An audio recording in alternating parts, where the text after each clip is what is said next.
श्रीशाकम्भरीकवचं शक्र उवाच। शाकम्भर्यास्तु कवचं सर्वरक्षाकरं नृणां यन्न कस्यचिदाख्यातं तन्मे कथय षण्मुख। स्कन्द उवाच। शक्रशाकम्भरीदेव्याः कवचं सिद्धिदायकं कथयामि महाभाग शृणु सर्वशुभावहम्। अस्य श्रीशाकम्भरीकवचस्य स्कन्दऋषिः शाकम्भरीदेवता अनुष्टुप् छन्दः चतुर्विधपुरुषार्थसिद्ध्यर्थे जपे विनियोगः। ध्यानम्। शूलं खड्गं च डमरुं दधानामभयप्रदं सिंहासनस्थां ध्यायामि देवी शाकम्भरीमहम्।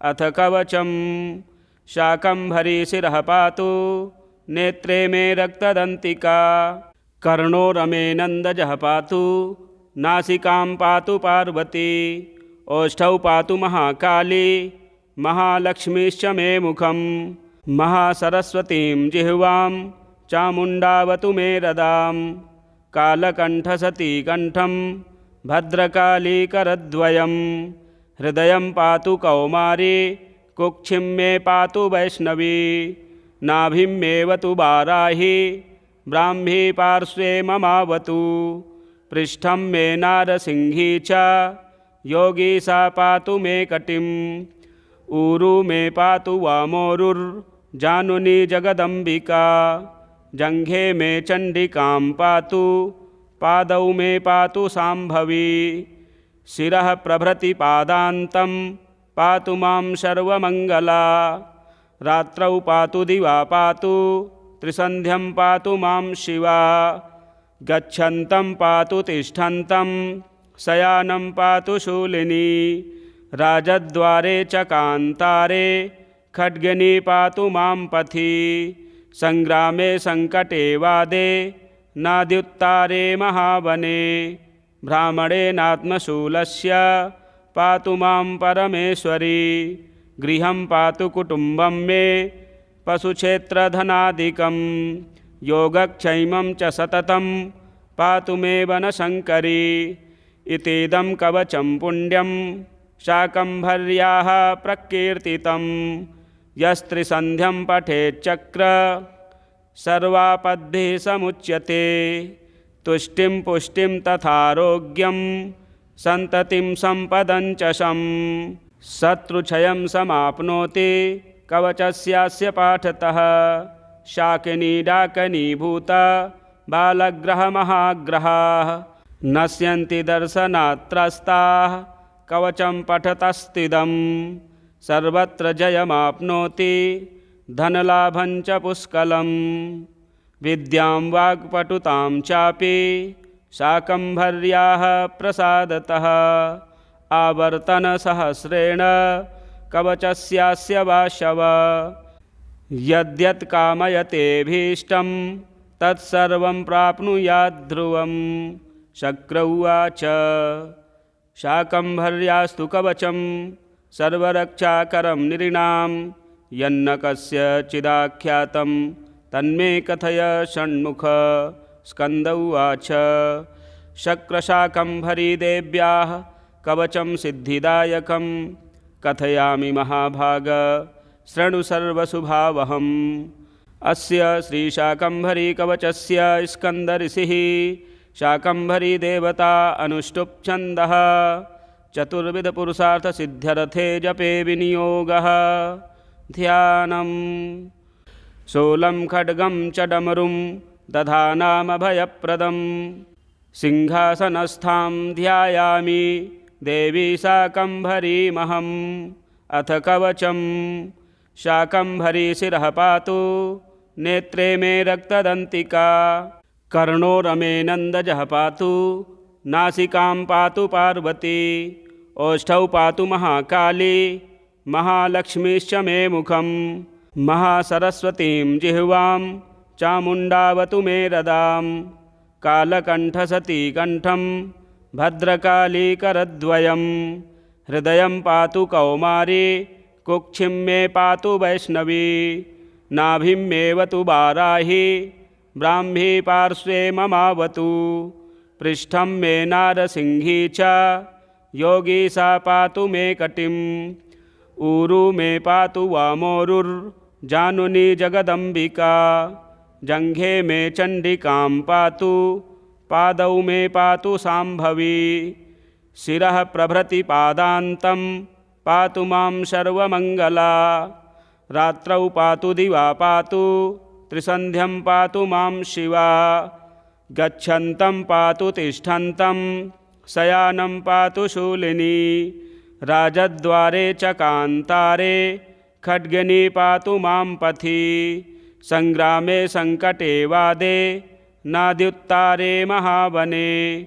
ब्राह्मणेनात्मशूलस्य पातु मां परमेश्वरी। गृहं पातु कुटुम्बं मे पशुक्षेत्रधनादिकं। योगक्षैमं च सततं पातु मे वनशङ्करी। इतीदं कवचं पुण्यं शाकम्भर्याः प्रकीर्तितं। यस्त्रिसन्ध्यं पठेच्चक्र सर्वापद्भिः समुच्यते। तुष्टिं पुष्टिं तथारोग्यं सन्ततिं सम्पदं च शम्। शत्रुक्षयं समाप्नोति कवचस्यास्य पाठतः।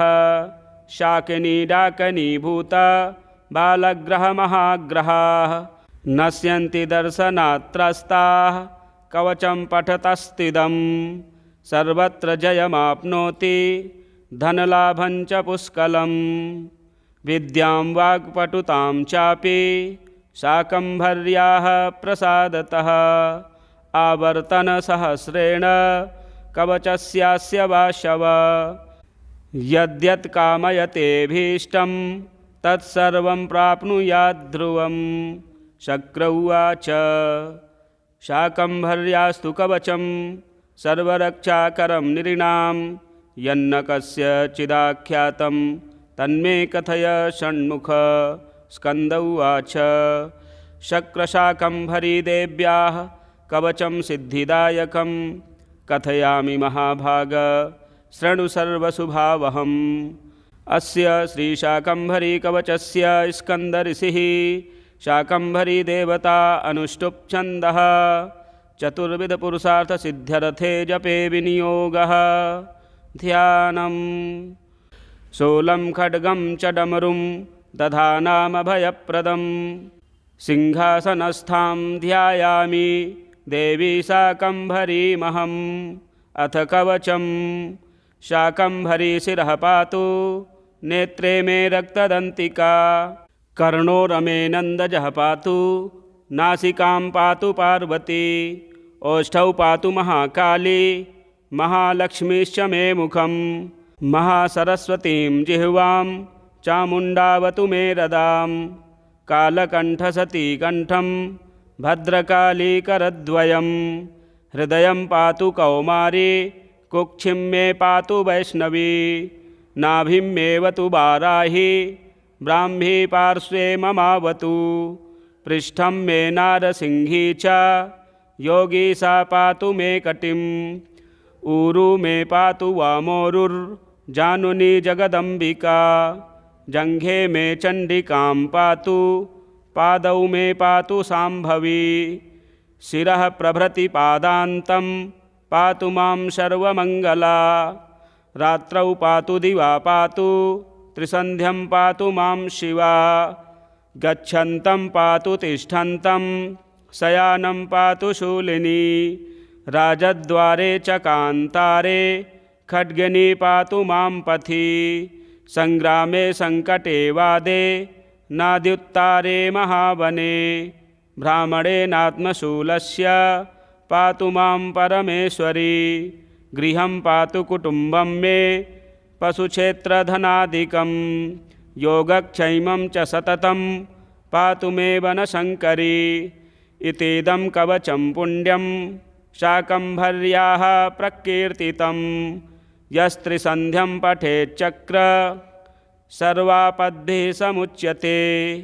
तुष्टिं पुष्टिं तथारोग्यं सन्ततिं सम्पदं च शम्। शत्रुक्षयं समाप्नोति कवचस्यास्य पाठतः। शाकिनी डाकिनीभूत बालग्रहमहाग्रहाः नश्यन्ति दर्शनात्त्रस्ताः कवचं पठतस्तिदं सर्वत्र जयमाप्नोति धनलाभं च पुष्कलं विद्यां वाक्पटुतां चापि शाकम्भर्याः प्रसादतः आवर्तनसहस्रेण कवचस्यास्य वाशव यद्यत् कामयतेऽभीष्टं तत्सर्वं प्राप्नुयात् ध्रुवं। शक्र उवाच शाकम्भर्यास्तु कवचं सर्वरक्षाकरं नृणां यन्न कस्यचिदाख्यातं तन्मे कथय षण्मुख। स्कन्द उवाच शक्रशाकम्भरीदेव्याः कवचं सिद्धिदायकं कथयामि महाभाग शृणु सर्वशुभावहम्। अस्य श्रीशाकम्भरीकवचस्य स्कन्दऋषिः शाकम्भरीदेवता अनुष्टुप् छन्दः चतुर्विधपुरुषार्थसिद्ध्यर्थे जपे विनियोगः। ध्यानम् शूलं खड्गं च डमरुं दधानामभयप्रदं सिंहासनस्थां ध्यायामि देवी शाकम्भरीमहम्।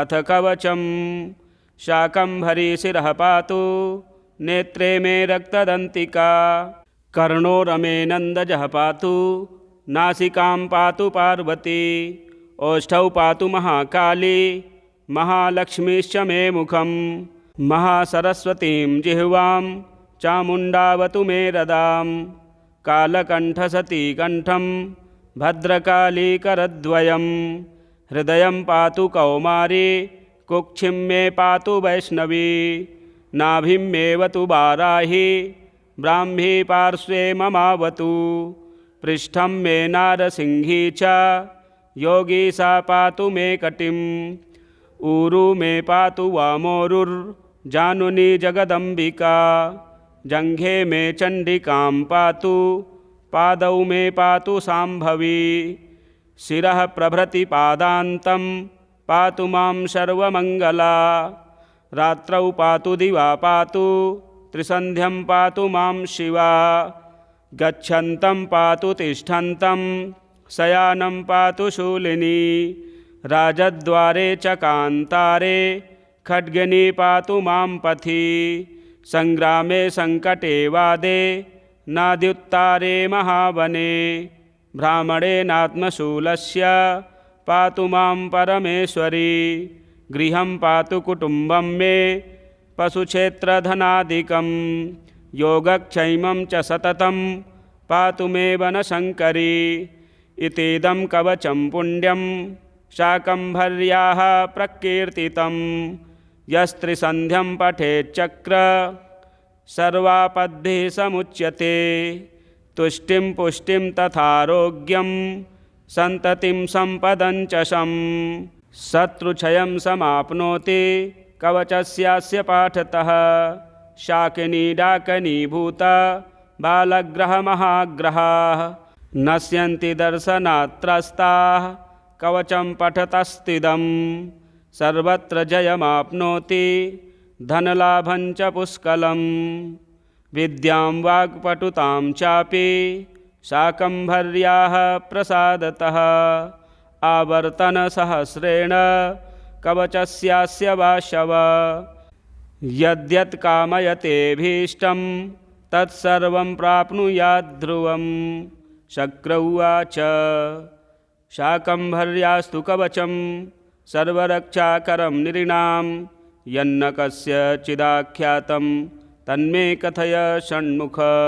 स्कन्द उवाच शक्रशाकम्भरीदेव्याः कवचं सिद्धिदायकं कथयामि महाभाग शृणु सर्वशुभावहम्।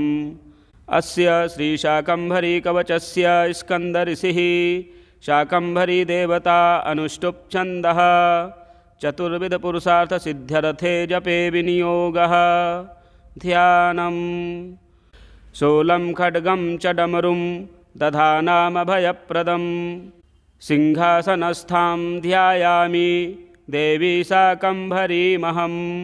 अथ कवचं शाकम्भरी शिरः पातु नेत्रे मे रक्तदन्तिका कर्णो रमेनन्दजः पातु नासिकां पातु पार्वती ओष्ठौ पातु महाकाली महालक्ष्मीश्च मे मुखं महासरस्वतीं जिह्वां चामुण्डावतु मे रदां कालकण्ठसती कण्ठं भद्रकाली करद्वयं हृदयं पातु कौमारी कुक्षिं मे पातु वैष्णवी नाभिं मेवतु वाराही ब्राह्मी पार्श्वे ममावतु पृष्ठं मे नारसिंही च योगी सा पातु मे कटिम् ऊरु मे पातु वामोरुर्जानुनी जगदम्बिका जङ्घे मे चण्डिकां पातु पादौ मे पातु साम्भवी शिरः प्रभृति पादान्तं पातु मां सर्वमङ्गला